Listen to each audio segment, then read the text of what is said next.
Good morning, everyone. Thank you for gathering. My name is Damian Williams, and I'm the United States Attorney here in the Southern District of New York. Today, we are announcing campaign finance, bribery, and conspiracy charges against Eric Adams, the mayor of New York City. As the indictment alleges, Mayor Adams engaged in a long-running conspiracy in which he solicited and knowingly accepted illegal campaign contributions from foreign donors and corporations. As we allege, Mayor Adams took these contributions even though he knew they were illegal, and even though he knew these contributions were attempts by a Turkish government official and Turkish businessmen to buy influence with him. We also allege that the mayor sought and accepted well over $100,000 in luxury travel benefits from some of the same foreign actors who arranged many of the illegal campaign contributions. These benefits included free international business class flights and opulent hotel rooms in foreign cities. The mayor had a duty to disclose these gifts on his annual public disclosure forms so that the public could see who was giving him what. But as we allege, year after year after year, he kept the public in the dark. He told the public he received no gifts, even though he was secretly being showered with them. We allege that Adams accepted these benefits knowing that they were given to him because of his position. And in exchange for some of those improper benefits, he intervened in the New York City Fire Department's inspection process for a building owned and operated by the Turkish government, allowing it to open even though it had not passed the fire inspection. The corruption alleged in the indictment is, as I said, long-running. As we allege in the indictment, Adams' solicitation of illegal campaign contributions began in 2018. After he started raising funds for his 2021 mayoral campaign, he agreed to take contributions offered by multiple Turkish businessmen, several of whom he met in Turkey. Adams knew that these wealthy individuals could not legally donate in a U.S. election. Federal law clearly prohibits foreign donations. That's how we protect our elections from foreign influence. Yet Adams directed his staff to pursue this illegal money to support his campaign for mayor. And as we allege, Adams continued to pursue foreign money in secret well into 2021. And it didn't stop with his first campaign for mayor. As we allege, in 2023, the mayor rekindled these corrupt relationships, seeking more illegal campaign contributions from some of the same foreign sources to support his re-election campaign. Adams also took contributions that broke other laws. As we allege, he sought contributions from businessmen far in excess of what the law allowed. He also allegedly sought contributions from corporations, which are not allowed to contribute at all in New York City elections. Many of those illegal corporate contributions were organized by the same people who organized the illegal foreign contributions. And Adams allegedly disguised them all in the same way by accepting the money through so-called straw donors. A straw donor contributes someone else's money, hiding the money's illegal source, such as a foreign businessman, a corporation, or a wealthy New Yorker who has already contributed the maximum amount allowed. And as we allege, Adams circumvented all of these laws, taking contributions from exactly the sources the law prohibits, all to benefit his mayoral campaigns. Now, Adams also personally benefited from the illegal conduct alleged in the indictment. Adams solicited and accepted over $100,000 in luxury travel benefits for years from wealthy Turkish business people and at least one Turkish government official seeking to gain influence over him. Adams started accepting undisclosed luxury travel benefits at least as early as 2016. He took these benefits nearly every year through 2021. Here are some of the benefits that we uncovered during our investigation. In 2016, Adams flew to India through Turkey and received 2 free round-trip upgrades for business class seats. That's the highest class on Turkey's national airline. Those upgrades were worth more than $12,000, and none of it was publicly disclosed. In 2017, Adams accepted free business class tickets for himself and his travel companions to France, Turkey, and China. And he was put up in the Bentley suite in the St. Regis Hotel in Istanbul. All of that was worth more than $41,000, and none of it was publicly disclosed. Also in 2017, he flew to China, again, through Turkey, and accepted 2 free business class tickets for himself and a companion.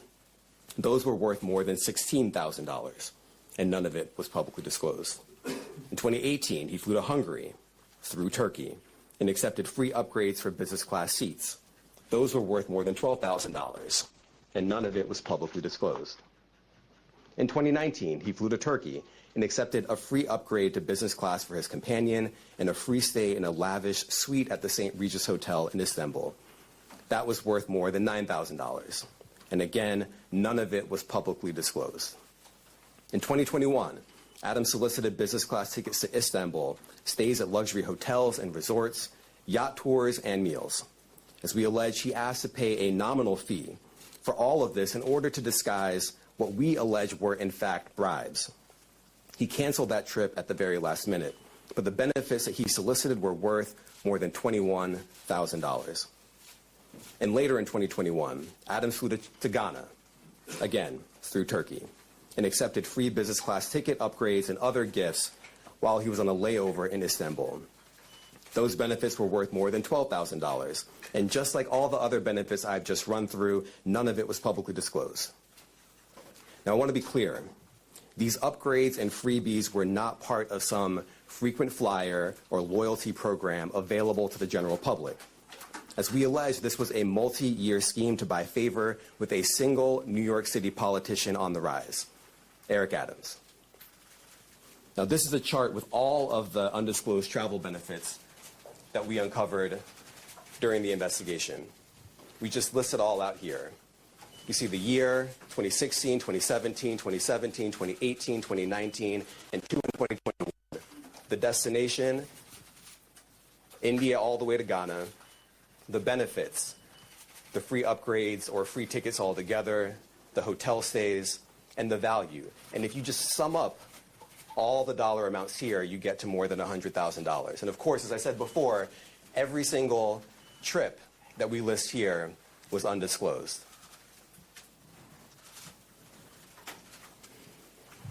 As we allege in the indictment, in addition to not disclosing these benefits, Adams sometimes created fake paper trails to try to cover up the travel benefits he solicited and received.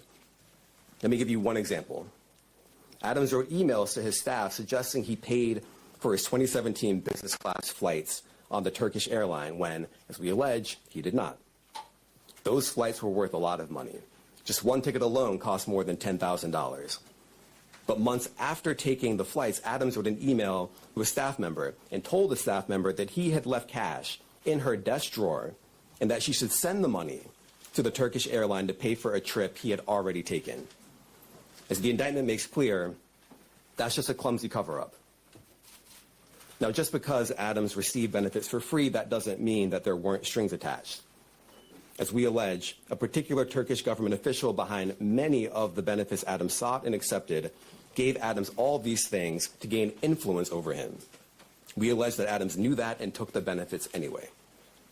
We allege that when the Turkish government official needed him, Adams also took corrupt official action in exchange for some of the luxury travel benefits. In 2021, the Turkish government official was trying to open a brand new high-rise building in Manhattan that would house Turkey's consulate.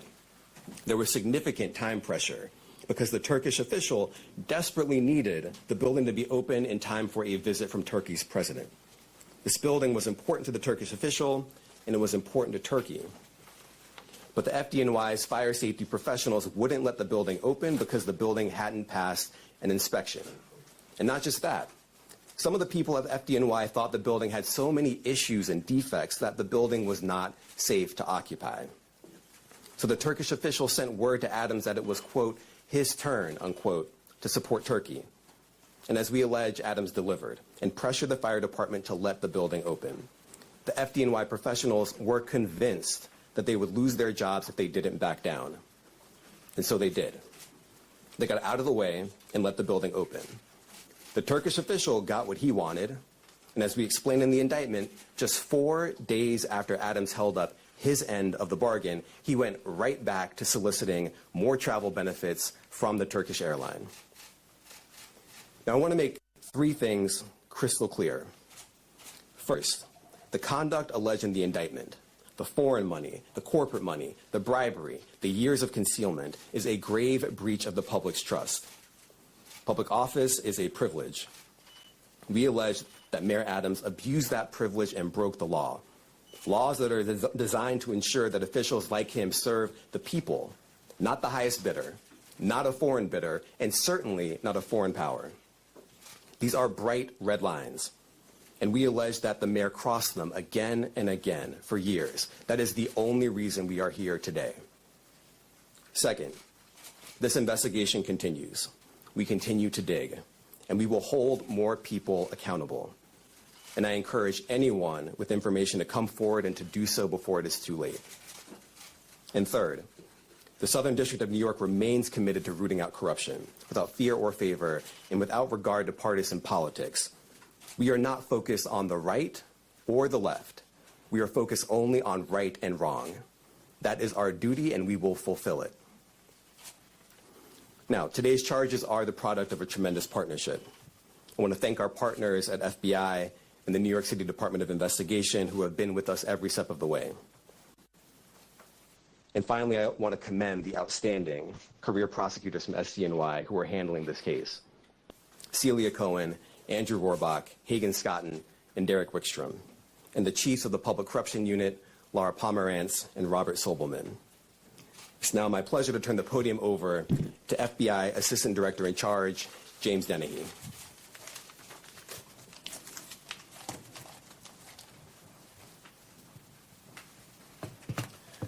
Good morning, and thank you for being here today. The indictment of a sitting mayor is not just another headline. It is a stinging reminder that no one is above the law or beyond reproach, and it serves as a sobering moment for all of us who place our trust in elected officials. Today's indictment sends a powerful message to every elected official in this country. Public service is a profound responsibility and should be a noble calling. When that's perverted by greed and dishonesty, it robs us of our trust. It's a pact between leaders and their communities, built on the pillars of trust, accountability, and transparency. When that pact is broken, the consequences ripple far beyond one office or one election cycle. We know not all leaders are corrupt. We know there are countless public servants who wake up every day with the intention of doing right by their constituents. But we cannot ignore the shadow cast by moments like this. When trust is eroded, it takes years, sometimes decades, to rebuild. The weight of today's actions falls not just on the indicted official, but on every other public official who must now work harder to earn the public's confidence in them. It's important to remember accountability isn't just about punishing those with alleged wrongdoings. It's about lifting the communities they've let down. It's about rebuilding, restoring, and reimagining what public servants can and should do. It's up to us to demand more from our leaders, to hold them to the highest standards, and to remind them that the power of public office should never be abused. While some may be disappointed today, let me encourage you not to be defeated.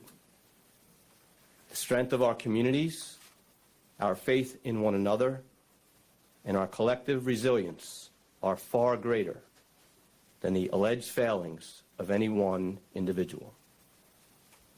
In closing, I'd like to thank the U.S. Attorney for the Southern District of New York, Damian Williams, and his office, Commissioner Jocelyn Strauber, and the New York City Department of Investigation and her team, as well as my team, the Public Corruption Squad here at FBI New York. Thank you.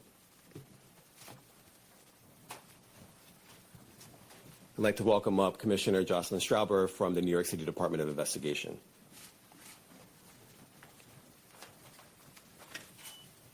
Thank you, Damian. Good morning.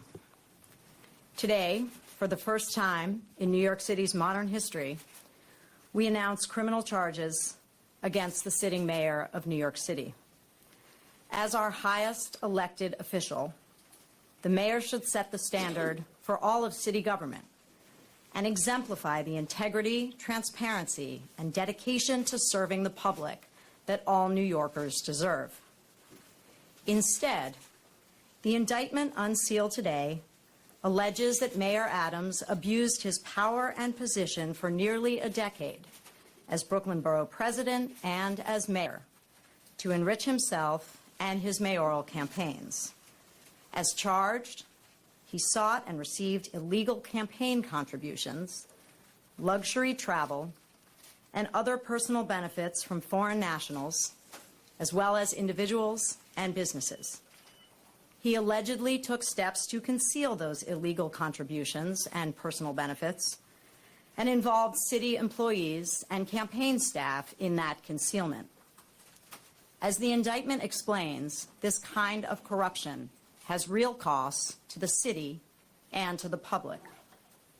As alleged, the mayor's 2021 campaign falsely certified compliance with campaign finance laws in order to conceal those illegal campaign contributions, and as a result of those false certifications, received over $10 million in public matching funds. The mayor's alleged acceptance and concealment of illegal contributions and personal benefits gave overseas benefactors, wealthy individuals, and businesses undue influence over the mayor, influence that federal and local laws seek to prevent.